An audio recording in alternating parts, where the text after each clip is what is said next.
Hey everyone, Jared here with Wagon Masters Travels. So, you're stuck in an RV park and all you have is 30 amp power, but you want to keep cool in the summertime and it's going to be a hot day. Stay tuned, we're going to show you how to get both your ACs running.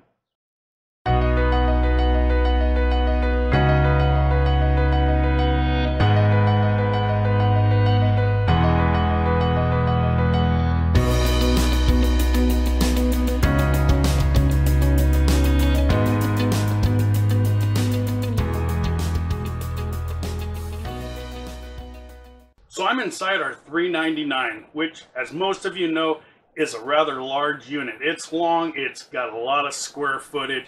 It's hard to keep this thing cool, and especially now that we're on 30 amp, really hard to do.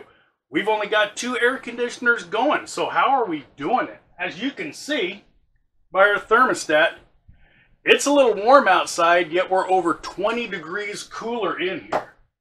So how are we doing it? Well, the first thing that you guys probably want to do is get some soft start kits on your air conditioning units. Without going into all the technical aspects of it, basically they're little units that help your air conditioning units run a little bit better, run a little bit easier on the electricity. They make it a lot better for you. The other things that you want to do is get more airflow, which we'll show a video on that from RV airflow systems that we have installed, to show you how those get that airflow going, get some cooler air in here. The next things that you want to do is limit the amount of power. Look at it this way. 30 amp is like $30. If you go into the store and all you have is $30 to spend, you can't spend $40. Something's got to give.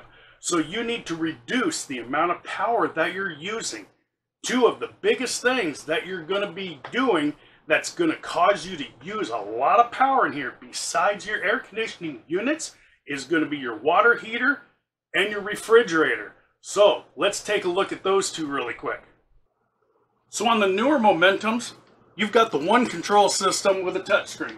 You're going to want to bring this up, go to your monitor panel, and over here on the right hand side is for your water heater. At minimum, you're going to want to turn off the electric water heater. Now, if you still need to use water, put it on propane, which is going to be the gas one. If you do need it, you want it on electric, you can put it on electric. You might have to turn off your air conditioners in order to use it. You're going to be using the shower in a couple hours or so. You might want to turn it off in the evening times when it's not as hot out. Turn your air conditioners off. Turn the electric water heater back on so it heats up. Take a shower in the morning. But when you want those air conditioners running, you're not going to be able to run this. Now, that water heater doesn't run all the time. So what a lot of people will do is they'll forget to turn that off. And they'll have both their air conditioners running. They'll be running for 3, 4, 5 hours during the day. And then all of a sudden, the breaker will pop and they'll wonder why. They'll go outside, they'll reset the breaker, they'll come back in. Everything will be going for a couple hours and it'll pop again. What usually ends up happening is the water in the water heater is at its optimal temperature, so the water heater is not on. As that water cools down, the water heater turns on. Now you're drawing too much power, it pops that breaker. So make sure that is turned off, because that's going to draw a whole lot of power. The next thing that's going to be drawing a lot of power is going to be your refrigerator. When it's cool, no big deal. Not a lot of power is being drawn. But when it does turn on, these refrigerators do draw enough power that with both air conditioners, it's going to put you over that 30 amp. So you want to switch this over to propane. Pretty easy to do. You got the 3 buttons here. It's the second one over. Most of your refrigerators, the Dometic, the Norcolds, they can run on both electric and propane. You're going to hit it usually 3 times. First one will turn it on, then hit it twice, and it will go over to just the propane. That will allow it to not draw near as much power. You're still going to have a little bit of power drawn, because even though the refrigerator coolant is being cooled by propane, You still got to have power that runs the circuit boards that keep the refrigerator operating, but it's very minimal. So put that on propane. If you have a residential refrigerator, you're kind of stuck there. You're going to have to turn that refrigerator off. Get it to temperature, which most of them are, and as long as you leave the doors closed, it will keep the temperature down to a good maintained temperature for many, many hours. But you're going to be a little bit more limited on what you can do, because you're not going to be able to do like this refrigerator and put it on propane and run it all day long, open the fridge up, get in there, do whatever you need, close the doors, and not really have to worry about it. So you're going to be a little more hesitant on getting in there with that residential. Here we are in the bedroom, and they just installed the RV airflow systems in the garage. And check this out. We can now feel the air conditioner in the bedroom running, and the garage is the only one. Isn't this incredible? Wow. Yeah, this is probably about 500 or 600 CFM. I've never felt this. This is great. We'll get our anemometer in a little while, yeah, and we'll actually measure it. Wow. Yeah. You guys have got to order this, especially if you got the big RVs. How do you like this, dear? I love it. You remember that old saying on there? What is it? Happy wife? Happy life. Happy Yeah. life. Are you happy life, happy wife. That's yeah. right. Happy life? Happy life. Are you happy? Happy Of wife, course. happy life. Wait till we turn 2 air conditioners on. Oh. Wait till we turn all 3 on at the same time. We got to get all 3 on. And there she is. This is my wife, Joanne. And she's the main cause of this system. Yeah. Happy wife. Yeah.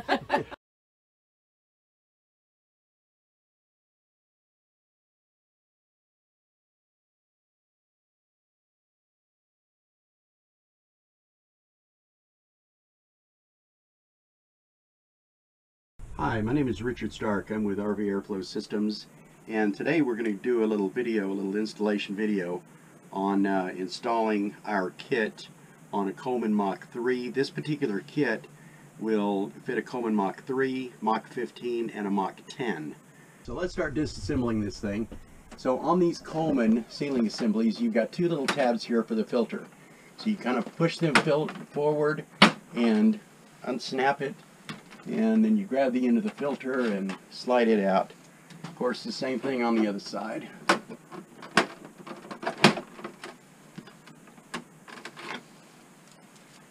Alright, now on these Colemans, the cover plate here, you've got 4 screws. You've got 1 in each corner, and these are square drives. So we're going to remove these 4 screws and lower this cover down.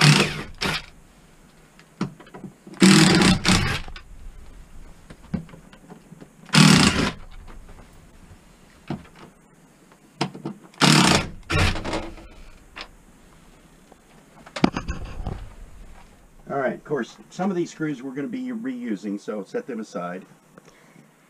Alright, now the next part we've got to remove is the air shower cover, okay? Now, some of the rigs, you know, of course you can see the 2 screws here. Some have another screw in the back and 1 up front. This one here only has 2 screws holding it, so let's pull these guys out.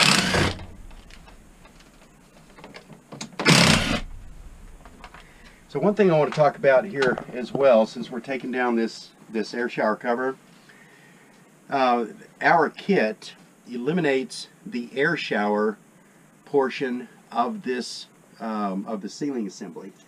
So this air shower cover right here, this is going to be discarded. We're not going to be reusing this part. We're going to set this guy aside. Okay, so now we have exposed the entire plenum area. So the next step here in the disassembly is removing the anchor bolts for the air conditioner on each corner. Now these bolts are 5/16 head, or 5/16 size, so we're going to grab our little socket drive here. We're going to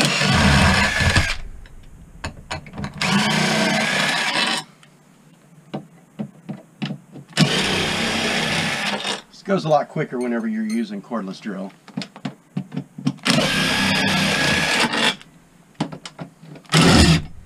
Now, of course, whenever you're taking down the last one, hold the opposite side so it doesn't fall on your head.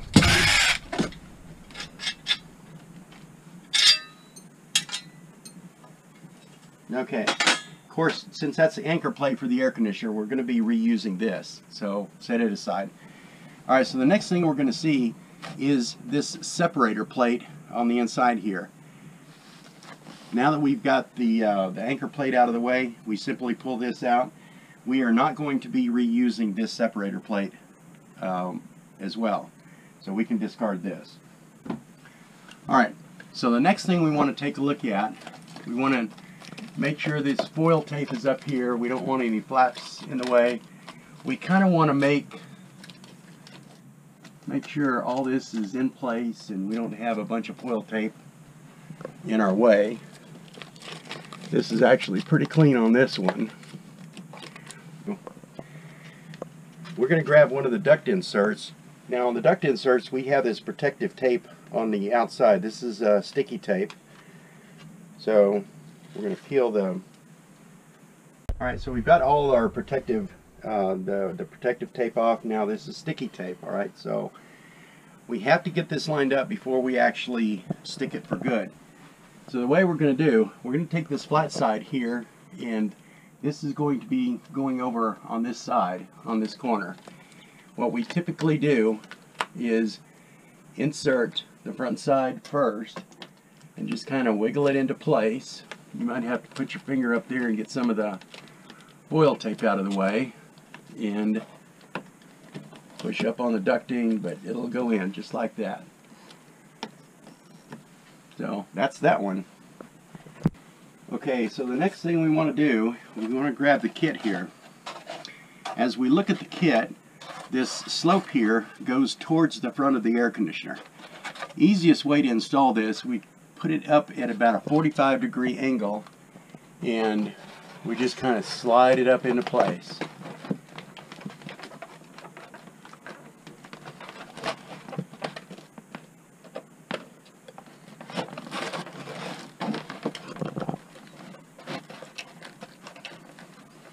And that's what it looks like up in place there. So the next thing we're going to do, that should stay in itself. So the next thing we do, we take one of the bolts and start it into one of the front bolt holes up here. And we want to hold this plate, the anchor plate in place. So just tighten this gently. So grab another bolt. Let's do the opposite side in the front. That way we can see the bolt hole. We can see where we're tightening. This also helps align the back of it. Alright, here's the next one.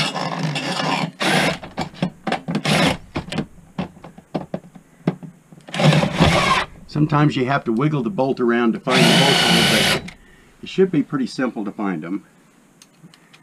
At this point, everything is probably pretty much self-aligning.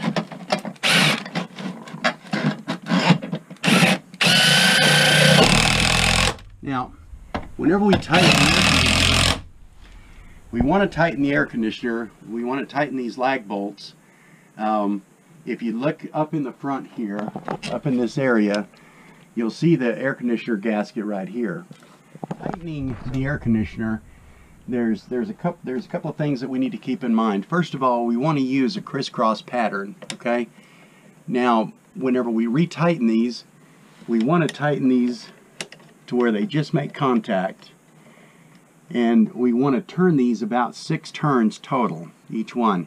So you kind of want, whenever you retighten the whole air conditioner down, you want to kind of alternate between the bolts. And I've got my drill set here, and we'll kind of tighten these, get them tightened a little bit.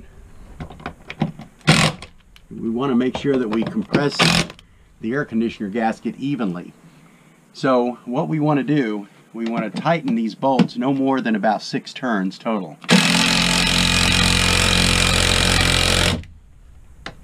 We'll go on this side, we'll tighten this one up. We had already tightened this one a little bit, so we'll get to this one and then this last one here. Alright, that's it. The kit is installed. Now on reassembly, it's pretty simple. we want to grab our cover plate here. Now I've got a magnetic tip on here, so it'll hold the screw a little bit. So you hold the cover plate back into place. Find the screw there, or the hole. All right, start one, but don't tighten it all the way. We want to be able to leave it loose enough to where we can find the screw holes on the other side. Okay, let's reinstall our filters here. Just kind of slide them into the channel. And remember, whenever you're installing these covers, you've got these little tabs here. So these go on the bottom side. You have these two little tabs here that go into the cover. So you just kind of snap these into place, like that. So there you have it. Some tips on how to keep your RV cool when you're only on 30 amp. So go out, enjoy RVing. Whether you got a big rig, a small rig, one air conditioner, 2, 3, you don't always have to go out and look strictly for 50 amp sites. Go find 30 amp. Some of the older parks that have the best views that you could possibly want, they haven't upgraded to 50 amp yet.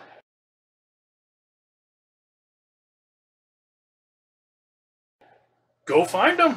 Go use that 30 amp. Cool your RV down. Have a good time.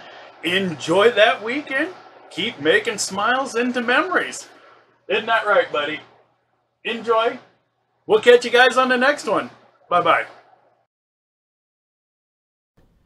Thank you for watching. We appreciate you very much. Please support us by liking us on Facebook, follow us on Instagram and Twitter, and subscribe to our YouTube channel as we continue making smiles into memories.